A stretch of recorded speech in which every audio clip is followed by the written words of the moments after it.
حضرت امام علی رضی اللہ تعالی عنہ کی خدمت میں ایک شخص آ کے کہنے لگا، یا علی رضی اللہ تعالی عنہ، آخری زمانے کے لوگوں کی سب سے بری عادت کیا ہوگی؟ بس یہ کہنا تھا۔ تو حضرت امام علی رضی اللہ تعالی عنہ نے فرمایا، اے شخص یاد رکھنا، آخری زمانے کے لوگ طہارت کے معاملے میں زیادہ فکر مند نہیں ہوں گے۔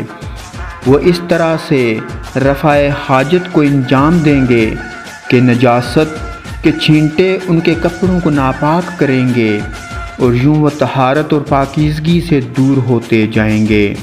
میں نے اللہ کے رسول صلی اللہ علیہ وآلہ وسلم سے سنا کہ قبر کے عذاب کی ایک بڑی وجہ یہ بھی ہے کہ انسان رفع حاجت کرتے وقت اپنے جسم اور لباس کو نجاست سے دور نہ رکھیں گے۔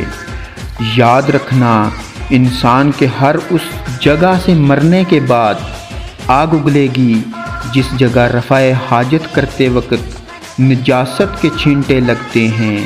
تو وہ کہنے لگا، یا علی رضی اللہ تعالی عنہ، اس وقت کے لوگ کیا کریں؟